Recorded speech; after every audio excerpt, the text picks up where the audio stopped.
যায়েদ বিন হারেসা তখনও তিনি ছোট। মক্কাতুল মুকাররমাতে এসে গেলেন, রাসূলের দরবারে বড় হতে লাগলেন। যায়েদ বিন হারেসা ছোট্টকালে হারিয়ে গেলেন, রাসূলের দরবারে বড় হতে লাগলেন। আল্লাহ রাসূলের মহাব্বতে দিল তার উজালা হয়ে গেল, এমন ভাবে উজালা হয়ে গেল। আল্লাহু আকবার। যায়েদ বিন হারেসার দেশ থেকে তার আপনজনেরা মক্কায় আসছে হজ করার জন্য।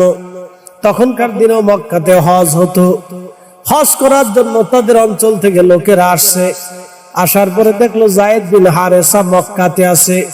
খোঁজ নিল কার বাড়ি আছে, বলে আব্দুল্লাহর বেটা মুহাম্মদ ইবনে আব্দুল্লাহর ঘরে যায়েদ বিন হারেসা বসবাস করতেছে।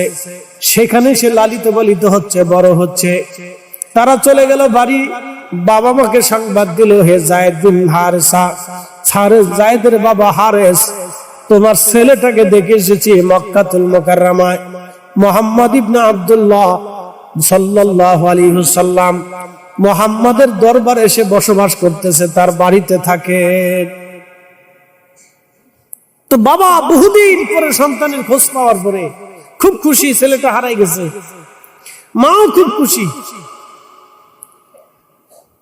হারেস আপন ভাইকে নিয়ে সঙ্গে করে সুদূর পথ অতিক্রম করে আত্মীয় স্বজন নিয়ে এসে অনেক টাকা পয়সা নিয়ে নবীজির দরবারে আসলেন। মক্কা আসার পরে রাসূলের বর্গে উপস্থিত। কি ব্যাপার, আপনারা কারা? বলতেছে আমরা হারেসের বাবা, যায়েদের বাবা আমি। রাসূল কারীমের সাহাবী পালক পুত্র যায়েদ, যার নাম আপনারা শুনেছেন। তখনও সে কেবলমাত্র বালক।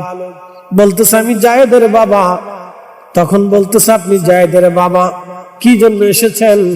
বলতেছে দেখেন হে আব্দুল্লাহর বেটা, আপনার দাদা আব্দুল মুত্তালিব এই জমিনের অনেক বড় নেতা ছিলেন। আপনারা সম্ভ্রান্ত পরিবারের সন্তান।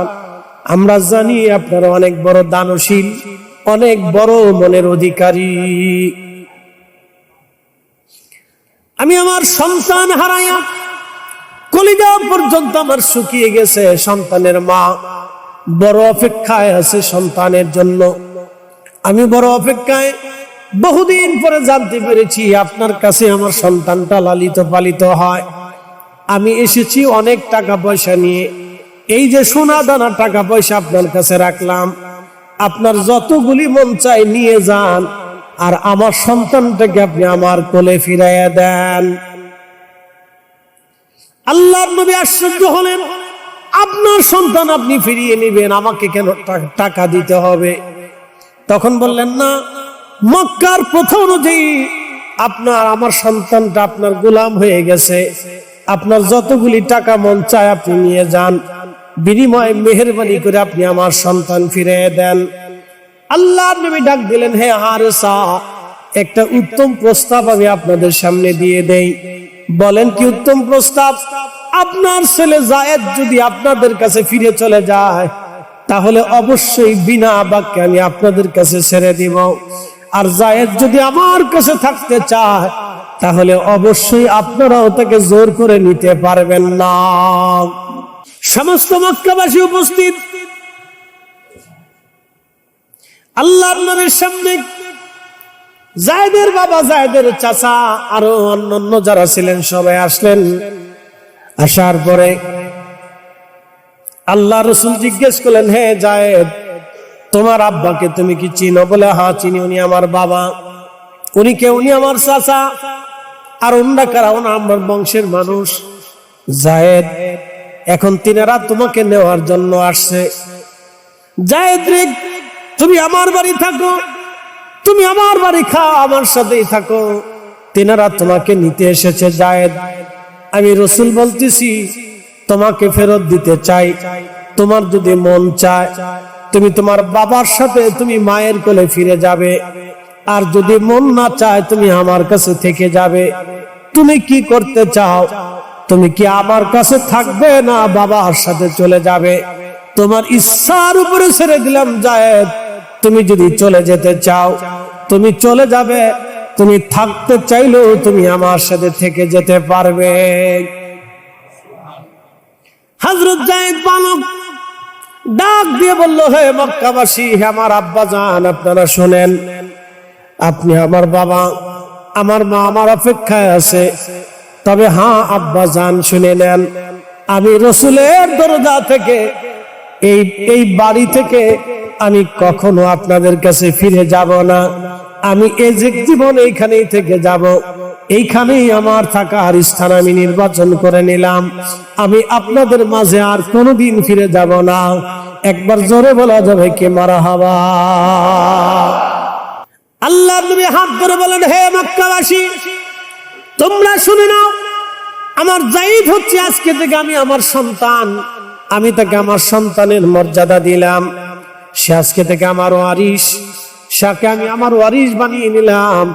তোমরা সাক্ষী থাকো।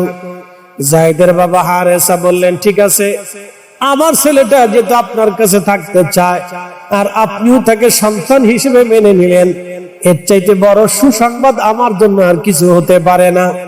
আমার যায়েদ যদি আমার কাছে কখনো ফিরে যায় তো ইচ্ছা হলে ফিরে যাবে, নতুবা আমার যায়েদের কাছে আমি আসবো, সেও আমার সন্তান, আপনারও সন্তান, আপনি তাকে সন্তান হিসেবে মেনে নিলেন, এর চাইতে আমার আর সৌভাগ্য কি হতে পারে? আমি বাবা হিসেবে এটা মেনে নিলাম। একবার আওয়াজ তুলে বলা যাবে কি মারহাবা?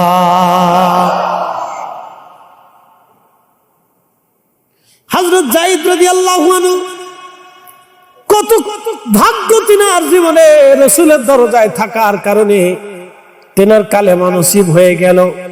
শুধু কালেমা নসিব হয় নাই, তিনি মুতার প্রান্তরের প্রথম শহীদ হয়েছিলেন। আল্লাহর নবী তিনজন সেনাপতির নাম ঘোষণা দিলেন।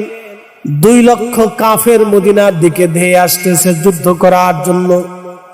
একজন আর দুইজন না, 2 লক্ষ কাফিরের, রোমান এম্পায়ারের 2 লক্ষ সৈন্য আধুনিক অস্ত্র শস্ত্রে সজ্জিত হয়ে মদিনার দিকে ধেয়ে আসতেছে মদিনা আক্রমণ করার জন্য। ঠিক তখন নবীজি ডাক দিলেন, সাহাবীরা রে, কে আছো তোমরা? মদিনা রক্ষা করবা, ইসলামী সাম্রাজ্য বাঁচাবা, তোমরা কারা কারা যুদ্ধে যাবা? ওই সময় রাসূলের সামনে 3000 সাহাবী দাঁড়িয়ে গেলেন। মাত্র 3000 সাহাবী 2 লক্ষ কাফেরের সাথে সেই দিন জিহাদ করবে। মাত্র 3000 সাহাবী, একজন আর দুইজন না, 2 লক্ষ কাফেরের সাথে মাত্র 3000 সাহাবী জিহাদ করবে। দাঁড়িয়ে গেলেন হযরত যায়েদ রাদিয়াল্লাহু আনহু, জাফর রাদিয়াল্লাহু আনহু, আব্দুল্লাহ বিন রাওয়াহা রাদিয়াল্লাহু তাআলা আনহু। আল্লাহর নবীর সামনে দাঁড়িয়ে গেলেন। প্রিয় নবী সবার সামনে বললেন, আমার যায়েদ হবে প্রধান সেনাপতি, প্রথম সেনাপতি হবে যায়েদ। যায়েদ শহীদ হয়ে যাওয়ার পরে দ্বিতীয় সেনাপতি হবে জাফর। জাফর শহীদ হয়ে যাওয়ার পরে তৃতীয় সেনাপতি হবে আব্দুল্লাহ বিন রাওয়াহা। আব্দুল্লাহ বিন রাওয়াহা শহীদ হয়ে যাওয়ার পরে তোমরা সাহাবীরা নির্বাচন করে নেবা তোমরা কাকে সেনাপতি বানাবা। তোমরা যাও, প্রিয়জনদের কাছ থেকে বিদায় নিয়ে আসো, যুদ্ধের জন্য তৈরি হয়ে যাও। সবাই যার যার বাড়িতে চলে গেল। হযরত যায়েদ রাদিয়াল্লাহু আনহু নবীজির সামনে দাঁড়িয়ে রইলেন। আল্লাহর নবী বলেন, যায়েদ বিদায় নিয়ে আসো স্ত্রী সন্তানদের কাছ থেকে। হযরত যায়েদ ডাক দিয়ে বলেন, ইয়া রাসূলুল্লাহ, ছোট্টকালে হারিয়ে যে মক্কা নগরীতে আমি আপনার কাছে লালিত পালিত হয়েছি। আমার মা ছিলেন খাদিজাতুল কুবরা রাদিয়াল্লাহু আনহা। সন্তানের মতো তিনি আমাকে আদর করেছেন, বাবার মতো আপনি স্নেহ দিয়ে ভালোবাসা দিয়ে আপনি আমাকে বড় করেছেন। কোনদিন আপনার দরজা থেকে আমি কোনদিন চলে যাই নাই। আজকে আপনি আমাকে মুতার প্রান্তরের প্রথম সেনাপতি ঘোষণা করার পরে আপনি আমাকে আজকে মুতার প্রান্তরের প্রথম শহীদ ঘোষণা দিয়েছেন। ইয়া রাসূলুল্লাহ, আমার ঈমান অনুযায়ী, বিশ্বাস অনুযায়ী আপনি রাসূল আমাকে প্রধান সেনাপতি বানিয়েছেন, আমার শহীদ বলে ঘোষণা দিয়েছেন। ইয়া রাসূলুল্লাহ, আমার আর বোঝার বাকি নাই। ওই ময়দানে আমি প্রথম শহীদ হব এবং আমি ওই ময়দানের প্রধান সেনাপতি হিসেবে প্রথম শহীদ হয়ে যাব। আমার পরে আপনি আর একজনকে সেনাপতি নিযুক্ত করেছেন, তাকেও শহীদ ঘোষণা দিয়েছেন, আমি জানি সেও শহীদ হয়ে যাবে।